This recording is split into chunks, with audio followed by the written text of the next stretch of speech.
നമസ്കാരം ജയസൂര്യൻ ചേട്ടാ. നമസ്കാരം. ചേട്ടാ, കുറച്ച് നാളായിട്ട് കേരളം ആവശ്യപ്പെടുന്നതാണ് ഈ വയനാട് ദുരന്തം. ചൂരൽമലയിലും മുണ്ടക്കൈയിലുമൊക്കെ ഉണ്ടായ ദുരന്തം അറിയാമല്ലോ, അതിൻ്റെ തീവ്രത വെച്ചുകൊണ്ട് അതിനെ അതിതീവ്ര ദുരന്തമായിട്ട് കേന്ദ്ര സർക്കാർ പ്രഖ്യാപിക്കണം എന്നൊരാവശ്യം കേരളം മുന്നോട്ട് വച്ചിരുന്നു. ഇപ്പോൾ ആ ആവശ്യം കേന്ദ്ര സർക്കാർ അംഗീകരിച്ചിരിക്കുന്നതായിട്ടാണ് പുറത്തു വരുന്ന വിവരങ്ങൾ. എന്താണ് അതിൻ്റെ വിശദാംശങ്ങൾ?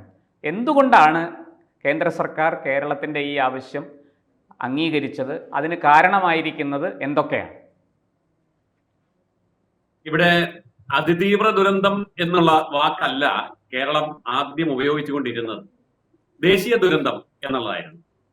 ദേശീയ ദുരന്തമായി പ്രഖ്യാപിക്കണം. അപ്പോൾ ഇല്ലാത്ത ഒരു കാര്യമാണ് അത്. കാരണം മൻമോഹൻ സിംഗ് പ്രധാനമന്ത്രിയായിരുന്ന കാലത്ത് ഉണ്ടാക്കിയ നിയമം അനുസരിച്ച് ദേശീയ ദുരന്തം എന്നൊരു ദുരന്തമില്ല. അത് ഇന്ത്യയിൽ ഒരിടത്തും ഇല്ല. പിന്നെ എന്താണ് തീവ്ര ദുരന്തം, അതിതീവ്ര ദുരന്തം, അതൊക്കെയാ ഉള്ളത്.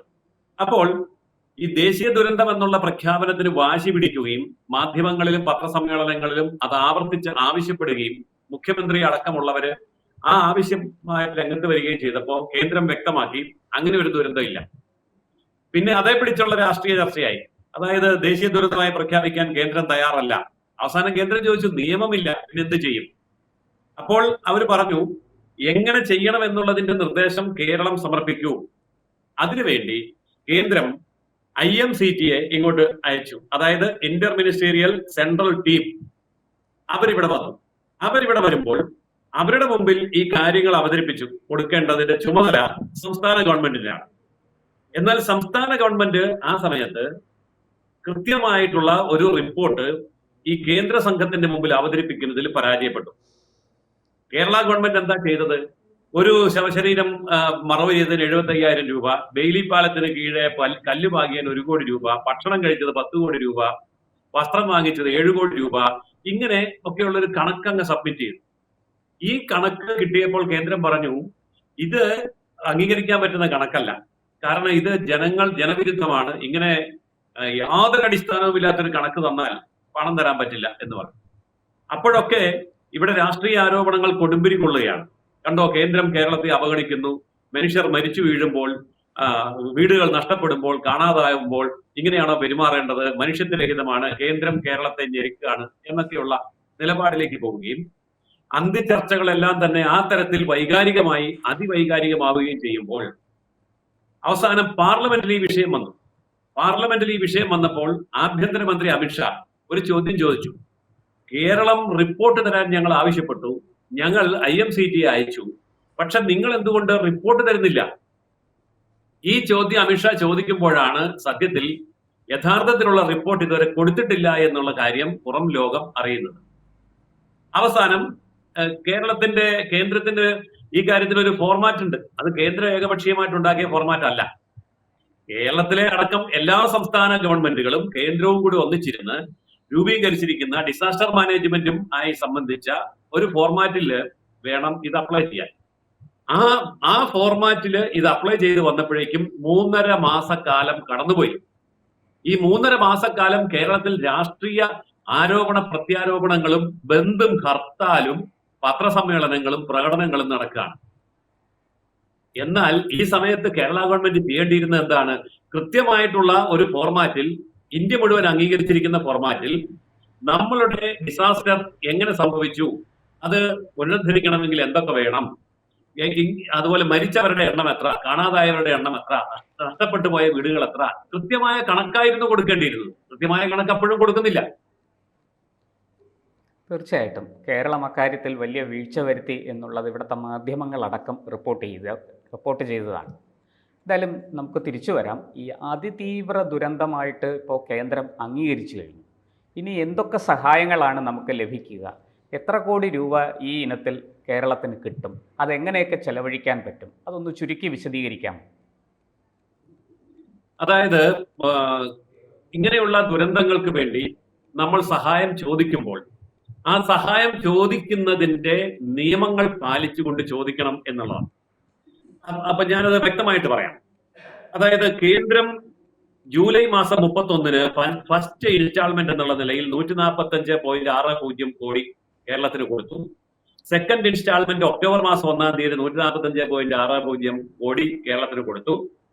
പഴയകാല SDRF ഫണ്ടും പഴയകാലത്തിൽ ഫണ്ടിന് ബാക്കിയിരുന്നതും കൂടി 782.29 കോടി കേരളത്തിന്റെ കയ്യിലുണ്ട്.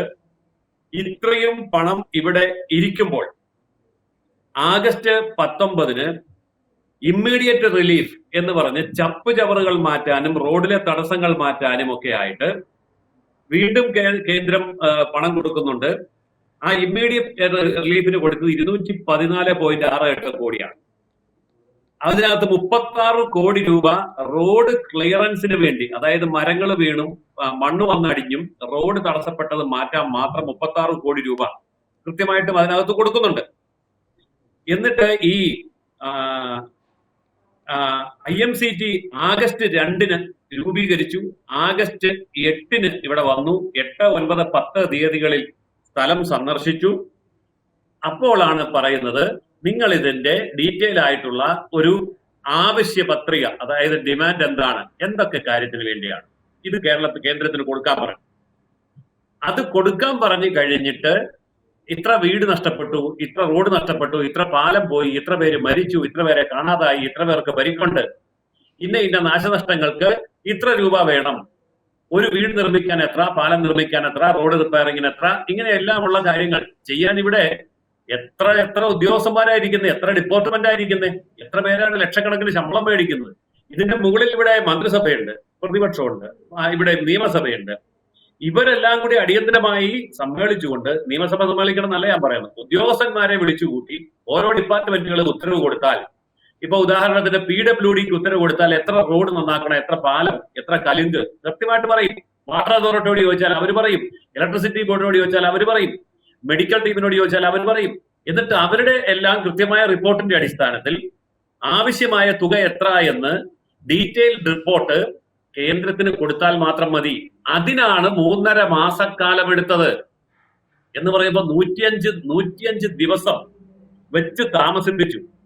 അങ്ങനെ 105 ദിവസവും വെച്ച് താമസിപ്പിക്കുമ്പോൾ മറുവശത്ത് എന്താ നടക്കുന്നത്? ഇവിടെ ഹർത്താലാണ്, കേന്ദ്രത്തിനെതിരെ ഹർത്താൽ, വലിയ ആ രീതിയിലുള്ള കാര്യങ്ങൾ ഇവിടെ നടന്നുകൊണ്ടിരിക്കുക. ഇനി നമ്മൾ ശ്രദ്ധിക്കേണ്ട ഒരു കാര്യമുണ്ട്. ഇതൊക്കെ ഇവിടെ നടക്കുമ്പോഴും സംസ്ഥാന മുഖ്യമന്ത്രിയുടെ ദുരിതാശ്വാസ ഫണ്ടിലേക്ക് 675 കോടി രൂപ കേരളത്തിലുള്ളവർ കൊടുത്തു, 70 കോടി രൂപ പുറത്തുള്ള BJP ഗവൺമെന്റുകൾ കൊടുത്തു. അങ്ങനെ 745 കോടി രൂപ എങ്ങും തൊടാതെ മുഖ്യമന്ത്രിക്ക് എടുത്ത് ഉപയോഗിക്കാവുന്ന പൈസ കയ്യിലിരിക്കുമ്പോൾ പോലും ഇവിടെ നമ്മൾ ഓർക്കണം, ഒരാൾക്ക് 1 കോടി വെച്ച് കൊടുക്കാനുള്ള പൈസ കയ്യിലുണ്ട്. അതായത് മരിച്ചത് 231, കാണാതായവർ 118, പരിക്കേറ്റവർ 397. ഇവരെ എല്ലാം കൂടെ കൂട്ടിയാൽ 746. ആ 746-ന് 745 കോടി രൂപയും മുഖ്യമന്ത്രിയുടെ കയ്യിൽ ദുരിതാശ്വാസ ഫണ്ടായിട്ടുണ്ട്. ഒരാൾക്ക് 1 കോടി വെച്ച് കൊടുക്കാൻ മാത്രം പൈസ കയ്യിലിരിക്കുമ്പോ കേന്ദ്രത്തോട് പറയാണ് പണം തരണം, പണം കിട്ടാത്തതുകൊണ്ടാണ് പ്രശ്നം. ഇതിന്റെ പിന്നിലൊരു രഹസ്യമുണ്ട്, അത് ഞാൻ പറയാം.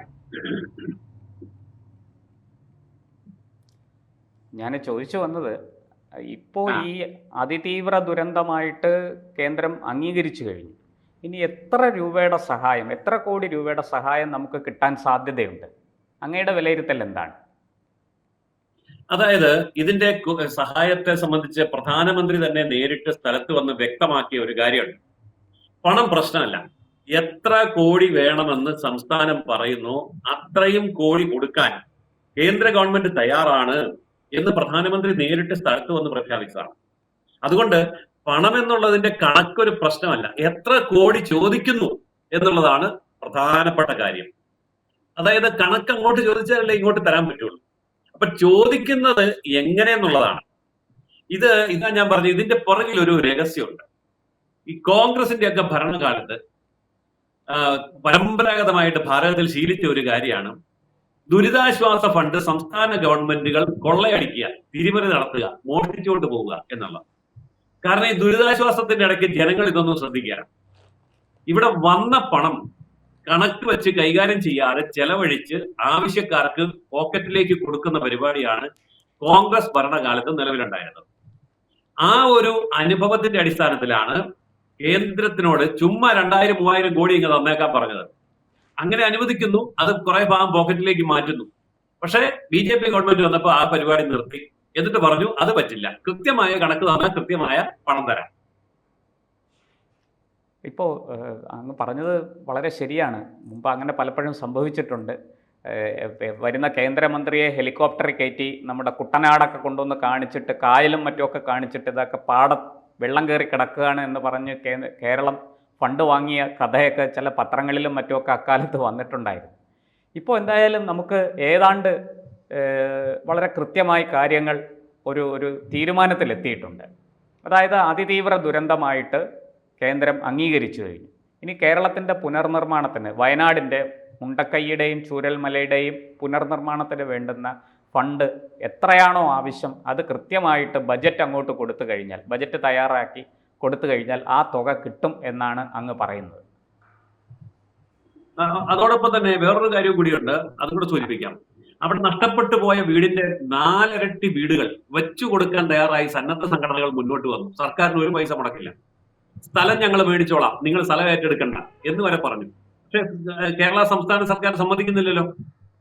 അപ്പോൾ 1200 വീടുകൾ വെച്ചു കൊടുക്കാൻ സ്പോൺസർഷിപ്പും പണവും വന്നു കഴിഞ്ഞു. സ്ഥലം മേടിച്ച് 1200 വീട് വെച്ചു കൊടുത്തോളാം എന്ന് പറഞ്ഞു കഴിഞ്ഞു. എന്നിട്ട് പോലും സംസ്ഥാന സർക്കാർ അനുവാദം കൊടുക്കാത്തടത്താണ് കേന്ദ്രവുമായിട്ടുള്ള ബന്ധം എത്രമാത്രം മോശമായിരുന്നു, അശാസ്ത്രീയമായിരുന്നു എന്ന് ബോധ്യമാകുന്നത്. തീർച്ചയായിട്ടും നമുക്കെന്തായാലും ഇനി വരുന്ന മണിക്കൂറുകളിൽ കാത്തിരിക്കാം എത്ര കോടി രൂപയാണ് കേരളത്തിന് കിട്ടുക എന്നുള്ളത്. അതിൻ്റെ കണക്ക് കൃത്യമായിട്ട് കേരളം കൊടുത്തിട്ടുണ്ടെങ്കിൽ ഇപ്പോൾ അതിതീവ്ര ദുരന്തം എന്ന പട്ടികയിൽ പെടുത്തിയതിൻ്റെ പശ്ചാത്തലത്തിൽ നമുക്ക് കൃത്യമായ ആ തുക കിട്ടും. അങ്ങനെ നമുക്ക് പ്രതീക്ഷിക്കാം. നന്ദി. തീർച്ചയായിട്ടും.